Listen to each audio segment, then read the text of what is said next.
चितायाम, चिता में रखते ही देह भी अपना साथ छोड़ लेता है। धर्मानुगो गच्छति जीव एकः। अब साथ जाता क्या है? जो हमने धर्म किया है या वही जाएगा, या जो अधर्म किया है वही साथ जाएगा।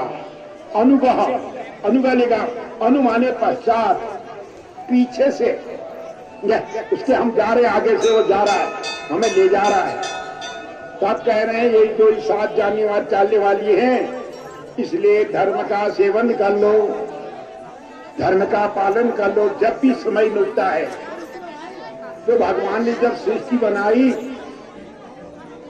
भूख लगी तो अन्न दिया, प्यास बुझाने के लिए जल दिया, शरीर की रक्षा के लिए कपड़ा दिया, रहने के लिए मकान की व्यवस्था की साधन दिए, यानी सब कुछ उसने दिया। तो उसी प्रकार ये जीवन को उसने 4 हिस्सों में बांट दिया। जैसे दिन के 4 हिस्से, ऐसे जीवन के भी 4 पहर, जैसे 4 युग हैं, वो 4 युग भी यही हैं। इसी जीवन में है 4 युग, जिनके 4 पहर भी इसी शरीर में हैं, और स्वर्ग भी इसी शरीर में है, और नरक भी इसी शरीर में है। कैसे? 1 से 25 वर्ष की जो अवस्था है, तो भगवान ने कहा है 1 से 25 तक आप क्या करें? बोलो मत। विद्या, प्रथमे विद्या। 1 से 25 तक आप पढ़े, संयम रखें, ब्रह्मचर्य व्रत का पालन करें। देखिए शरीर सुंदर हो गया, विद्या का ज्ञान हो गया, विद्या का भंडार हो गया। अब जब तू 25 वर्ष का हो जा, अभी भगवान ने धर्म की बात नहीं करी है, धर्म तो सब जगह है। अब आप कहेंगे धर्म की बात तो है, अब धर्म क्या है? विद्यार्थी धर्म का पालन करना ही तो धर्म है।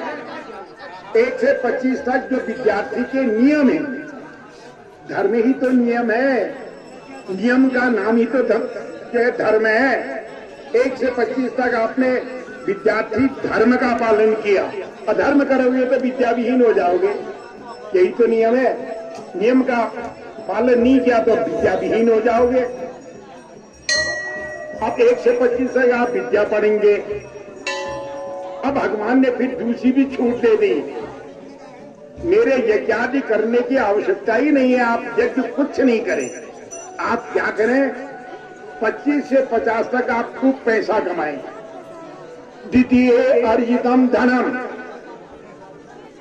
द्वितीय अवस्था में आप पैसा कमाएं, देश जाएं, विदेश जाएं, प्रदेश जाएं, मेहनत करें, मजदूरी करें, कोई भी कार्य करें, लेकिन वहां पर भी अपने कर्तव्य का पालन करते हुए पैसा कमाएं। वहां भी धर्म का पालन नहीं करना है। अगर कहीं गबन अबन कर दोगे फिर जेल चले जाओगे, फिर तो फंस गए। नियम से अपने कर्तव्य का पालन करें। 25 से 50 तक आप खूब पैसा कमाएं। देखिए अभी कहीं पूजा पाठ की बात नहीं आई है, लेकिन धर्म सभी जगह है। अब तृतीय नार्जितम पुण्यम, अब आई तीसरी अवस्था, वह है 50 से 75 के बीच में।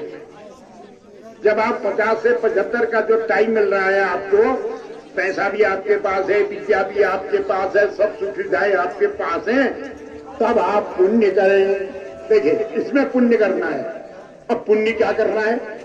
मैंने कल ही बताया, दशांश आपने हर चीज का दान करना है। 100 रुपये में 10 रुपये दान करने हैं, 1000 में 100 रुपये दान करने हैं, यानी 10% आपने दान करना है। कहीं कोई मंदिर बन रहा है, वहां अपनी सहयोग राशि भेजें। किसी गरीब की लड़की की शादी हो रही है, उसमें अपना अनुदान दें। कभी कोई धर्मशाला का निर्माण हो रहा है, आप अपना अंशदान वहां दें। कभी तीर्थ हो रहे हैं, व्रत हो रहे हैं, उनमें जाएं, तीर्थ यात्राएं करें, भगवान के दर्शन करें, यज्ञादि में जाकर के अपने पैसे का सदुपयोग करें। तो ये है तीसरे में 75 तक, क्योंकि चतुर्थे किम भविष्यति, क्योंकि जो चौथी अवस्था है उसमें कुछ होने वाला नहीं है, वो तो सायंकाल अवस्था है।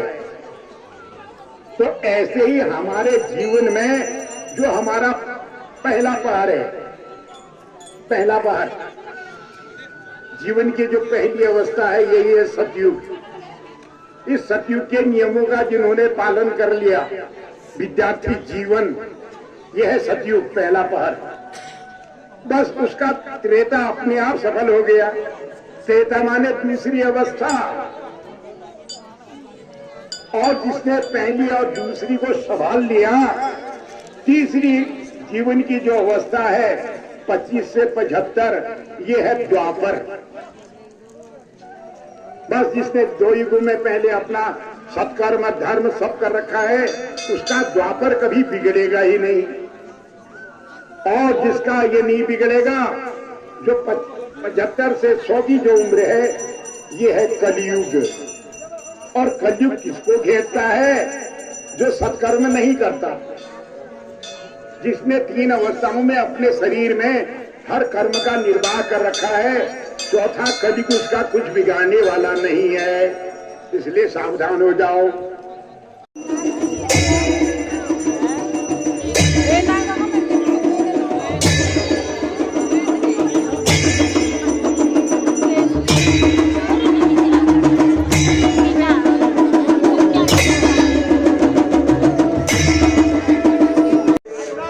सर्वदा मधुर प्रिय विष्णु नामाख्यम पीयूषम दिव्यजिह्वे नरेंद्रम। काहे जुए, तू संसार के स्वादों को बहुत जानती है, लेकिन ये संसार का स्वाद मेरे साथ जाने वाला नहीं है। इसलिए हे जीवा, मैं तुझसे प्रार्थना करता हूँ, विष्णु नामाख्य पीयूषम, विष्णु के नाम का जो अमृत है, दिव्य जिह्वे, हे जिह्वे, इसका भी तू पान कर ले। यानी धारणा जब होती है तभी ध्यान भी होता है। अगर धारणा नहीं है तो ध्यान नहीं है।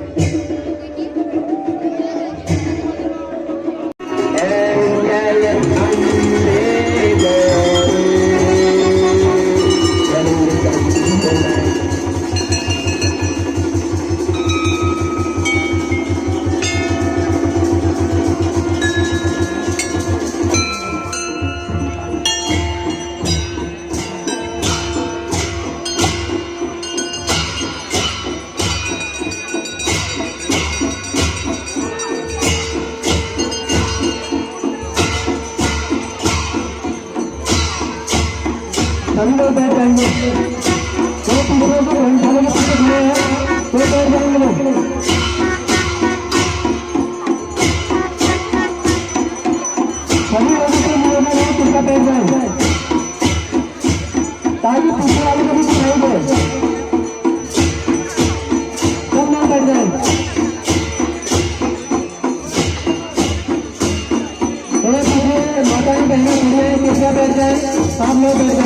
मंदिर के पास खड़े बैठ गए।